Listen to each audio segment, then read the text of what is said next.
അയ്യോ ഋത്തുമോൾ ഇറങ്ങിപ്പോയേ.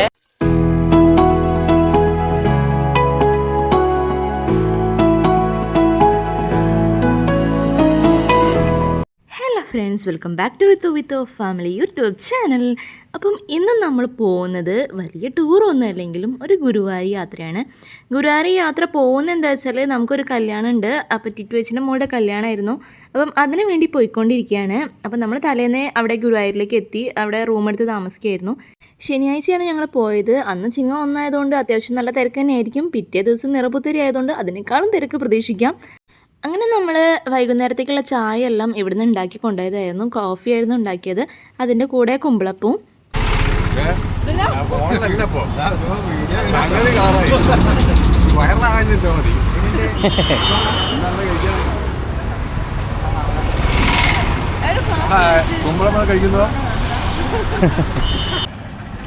ചായയും കുടിക്കുന്നത് ഹോട്ടലിന്റെ മുമ്പിൽ.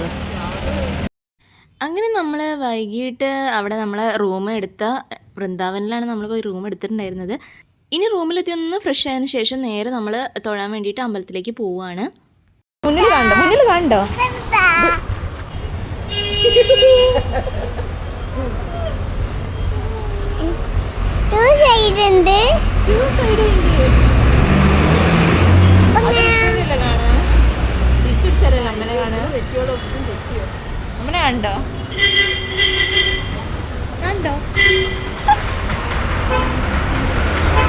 അങ്ങനെ ഞങ്ങൾ ഫസ്റ്റ് എത്തി. ഇനി നമ്മൾ അങ്കിളിനെ കാത്തു നിൽക്കുകയാണ്. അങ്കിള് കുറച്ച് നമുക്ക് ഡയറക്റ്റ് KSRTC ഇറങ്ങി കുറച്ച് മുന്നോട്ട് നടന്നാൽ വൃന്ദാവനാണ്. സാധാരണ ഞങ്ങൾ അങ്ങനെയാണ് വരാറ്, ബസ് ഇറങ്ങിയിട്ട്. പക്ഷേ ഇതിപ്പോൾ റോഡ് പണിയെല്ലാം നടക്കുന്നത് കാരണം ചുറ്റി വളഞ്ഞിട്ട് വേണം ഇവിടേക്ക് എത്താൻ. അതിനുശേഷം നമ്മളിത് ഗുരുവായൂർ അമ്പലത്തിലേക്ക് പോയി തൊഴുതു മടങ്ങി. പിന്നെ നമ്മളിപ്പോൾ ഫോണെല്ലാം എടുത്ത് വരികയാണ്. ജസ്റ്റ് ഒന്ന് വീഡിയോസും ഫോട്ടോസും എല്ലാം എടുക്കാമെന്ന് വിചാരിച്ചിട്ട്. കാരണം ഫസ്റ്റ് ടൈമിൽ നമ്മൾ ഫോൺ എടുത്തിട്ടില്ലായിരുന്നു. എന്താണെന്ന് വെച്ചാൽ ക്ലോക്ക് റൂമിൽ വെക്കാൻ ഒരു ക്യൂ ആണ്, പിന്നെ അത് എടുക്കാനൊരു ക്യൂ ആണ്. അപ്പം വെറുതെ നമുക്ക് അവിടെ സമയം കളയണ്ടെന്ന് വെച്ചിട്ട് നമ്മൾ ഫോണും പേഴ്സും ഒന്നും എടുത്തിട്ടില്ലായിരുന്നു. പിന്നെ നമ്മൾ പോയിട്ട് ഫോണെല്ലാം എടുത്ത് കൊണ്ടുവന്നതാണ്. അങ്ങനെ ഞങ്ങൾ ഇതേ ജസ്റ്റ് ഷോപ്പിങ്ങിനൊക്കെ ഒന്ന് ഇറങ്ങാമല്ലോ എന്ന് വിചാരിച്ചിട്ട് പുറത്തേക്ക് ഇറങ്ങിയതാണ്. നമ്മൾ നേരെ കിഴക്കേ നടയിലേക്കാണ് പോകുന്നത്. കഴിഞ്ഞ പ്രാവശ്യം നമ്മൾ ഇതിൻ്റെ ഒരു ഷോർട്സ് ചെയ്തിട്ടുണ്ടായിരുന്നു, കിഴക്കേ നടയിലെ ഒരു ഫാൻസിയുടെ പറ്റിയിട്ട്. എന്താ വേണ്ടത് പറഞ്ഞോ.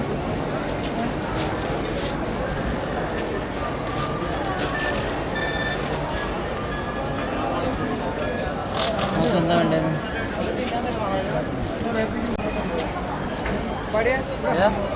അത് ബബിൾസ് വേണ്ട.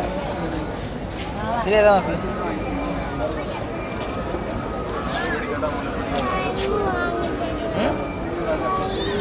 ഏതാ സ്ലൈമൊന്നും കുട്ടികൾക്കുള്ളതല്ല, അത് ഇവർക്ക് കൊടുക്കുള്ളതായിട്ട്.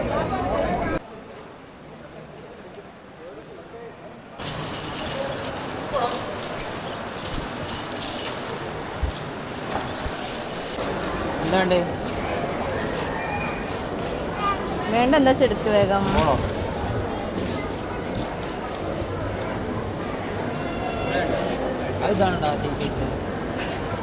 അതാണ്ടേ? അത് വേണ്ട, അത് വെള്ളം പൊട്ടുന്നതാണ്. പോയൊക്കെ ഉള്ളു വേണ്ടേ? അതാണോ വേണ്ടേ? ആണോ? Yes or no?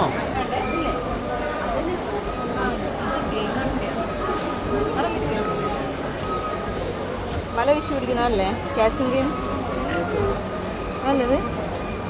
ഇതിൻ്റെ സെറ്റ് ഓക്കെ. എത്രട്ടാ? 2-8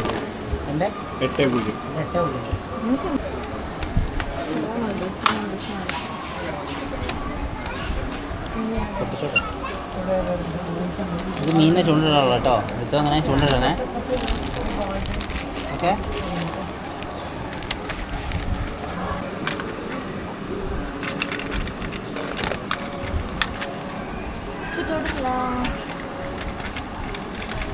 ചേച്ചിമാർ വരുമ്പോൾ ഗെയിം കളിച്ചോണ്ട് കേട്ടോ. അങ്ങനെ ഏറെ നേരത്തെ തെരച്ചിലിനോട് ഋത്തുവിന് ഇഷ്ടപ്പെട്ട ഒരു സാധനമാണ് ഈ ഒരു ക്യാച്ചിങ് ഗെയിം എന്ന് പറയുന്നത്. നമ്മൾ ഫ്ലിപ്കാർട്ടിലൊക്കെ ഈ ഒരു സംഭവം കുറേ നോക്കിയിട്ടുണ്ടായിരുന്നു. പക്ഷേ അപ്പോഴത്തെ വില കാരണം വാങ്ങിച്ചിട്ടില്ല. കാരണം എന്താ വെച്ചാൽ അവൾ ഈ ചെറിയ ചെറിയ സാധനങ്ങളൊക്കെ അവിടെ ഇവിടെ കൊണ്ടുപോടുന്നൊരു ശീലമുണ്ട്. അതുകൊണ്ട് തന്നെ ഇത് വാങ്ങിച്ചെടുത്തിട്ട് കാര്യമില്ല. ഈ തലയിൽ വെച്ചോണ്ട് പോയി.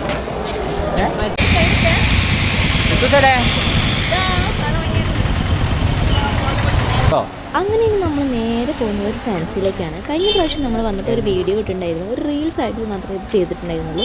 അപ്പോൾ ഇപ്രാവശ്യം എന്തായാലും ഒരു വലിയ വീഡിയോ ആയിട്ട് തന്നെ ചെയ്യാമെന്ന് വിചാരിച്ചിട്ടാണ് നമ്മൾ നേരെ ഫാൻസിയിലേക്ക് പോകുന്നത്. അപ്പോൾ ഈ ആലിൻ്റെ ചോട്ടിലുള്ള ഈ ഒരു മനസ്സിലായിട്ടുണ്ടാവും എന്താണെന്നുള്ളത്. പ്രിയങ്ക ഫാൻസി തന്നെയാണ്. അപ്പോൾ ഇതിൻ്റെ ഒരു റീലായിട്ടുള്ള ഒരു വീഡിയോ ഷോർട്സ് നമ്മൾ മുമ്പ് ഇട്ടിട്ടുണ്ടായിരുന്നു. അപ്പം എന്തായാലും ഇവിടെയും കൂടി ഒന്ന് കേൾക്കാമെന്ന് വിചാരിച്ചിട്ട് നേരെ നമ്മൾ പോകുന്നതാണ്.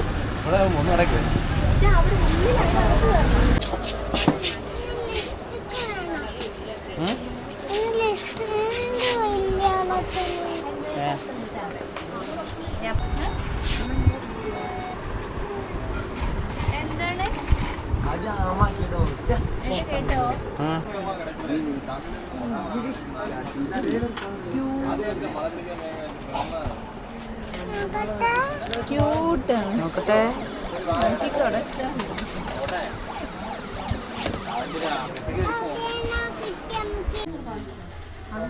സാധാ ഒരു ഫാൻസിയിൽ കയറിയാൽ തന്നെ നമുക്കറിയാം നമ്മളെ ഈ പെൺകുട്ടികളുടെ ഒരു ഹരമാണ് ഈ ഒരു ഫാൻസി ഐറ്റംസ് എന്ന് പറയുന്നത്. അപ്പോൾ ഈ പ്രിയങ്ക ഫാൻസിയിൽ കയറി കഴിഞ്ഞാൽ ചുറ്റുമുള്ളതൊന്നും കാണില്ല എന്ന് പറയുന്ന മാതിരി ചുറ്റുമുള്ളതൊന്നും നോക്കി നോക്കി നോക്കി മതി വരാത്തൊരവസ്ഥയാണ്. കഴിഞ്ഞ പ്രാവശ്യം നമ്മൾ കുറേ തൂത്തുവാരി കൊണ്ടുപോയതുകൊണ്ട് ഇപ്രാവശ്യം ഒന്ന് പിടിച്ചമർത്തിയിട്ടാണ് നമ്മൾ വാങ്ങിച്ചത്. കാരണം എന്താണെന്ന് വെച്ചാൽ നമ്മുടെ ബഡ്ജറ്റ് കുറച്ച് കുറവായതുകൊണ്ട് തന്നെ കുറച്ച് ഐറ്റംസ് വാങ്ങാമെന്ന് വിചാരിച്ചു. അങ്ങനത്തെ റിദ്ദൂസിനൊരു മാല വാങ്ങിച്ചു.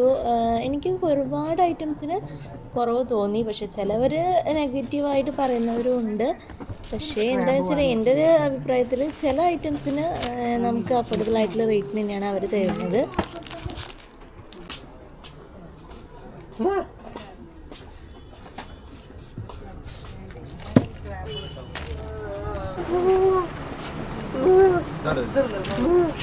₹5 തുടങ്ങുന്ന കമ്മൽ സെക്ഷനാണ് ഇവിടെ വരുന്നത്. ഈ അമ്മലിൻ്റെ എല്ലാം വരുന്നത് ₹5 അതുപോലെ തന്നെ ₹10, ₹20, ₹30 ഇങ്ങനെ പല പല റേറ്റിന് വരുന്ന കമ്മലിൽ നിന്ന് ഒരുപാട് സെലക്ഷൻസ് അവിടെ ഉണ്ട്. പിന്നെ അതുപോലെ തന്നെ നമ്മളെ വളകളുടെ ബാംഗിൾസിൻ്റെ ഒരുപാട് കളക്ഷൻ വേറെ. പിന്നെ മെയിനായിട്ട് നമ്മളെ ആൻറ്റിക്കിൻ്റെ മാലകളാണ്. ആൻറ്റിക്കിൻ്റെ ഒരുപാട് സെലക്ഷൻ അവിടെ ഉണ്ട്.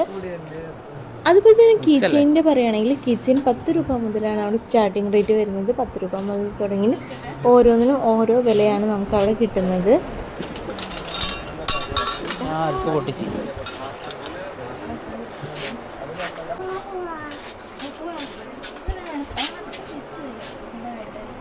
ഏതാ വേണ്ടെടുത്തോ? നല്ല വില പൊട്ടിക്കുന്നതാ. വേണ്ട 65, 45, 40, വേണ്ട 30.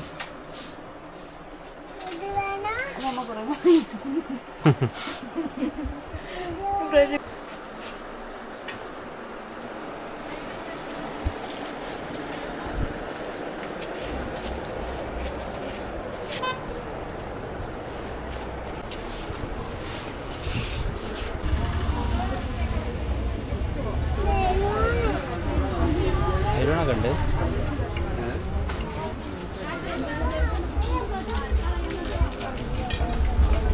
പിന്നെ ഈ ഒരു സെക്ഷൻ എന്ന് പറയുന്നത് കംപ്ലീറ്റ് വാച്ചിൻ്റെ ഐറ്റംസ് ആണ് നമുക്ക് ഇടുന്നത്. പിന്നെ ഇവിടെ എന്ന് വെച്ചാൽ കംപ്ലീറ്റ് ഹെയർ ആക്സസറീസ് ആണ്. പല റേറ്റിനും പല വെറൈറ്റീസ് പല കളേഴ്സിൽ നമുക്ക് കിട്ടുന്നുണ്ട്. പലതരം ക്ലിപ്പുകൾ, അതുപോലെ തന്നെ ഹെയർ ബോസ്, കുട്ടികൾ തുടങ്ങി മുതിർന്നവരുടെ തന്നെ പല വെറൈറ്റീസ് നമുക്കവിടെ കിട്ടും. അപ്പം എന്തായാലും ഞങ്ങൾക്ക് ആവശ്യമുള്ളതിനുള്ള സാധനങ്ങളെല്ലാം വാങ്ങിച്ച് ഞങ്ങളിതേ തിരിച്ച് പോരുകയാണ്. റിത്തൂസ് ഒരുവിധം സൈഡായിട്ടുണ്ട്. എന്തായാലും ഇന്നത്തെ ഷോപ്പിങ്ങും എല്ലാം കഴിഞ്ഞ് ഞങ്ങൾ നേരെ റൂമിലേക്ക് പോവാണ്. അപ്പോൾ എന്തായാലും ഇന്നത്തേക്ക് ഗുഡ് നൈറ്റ്.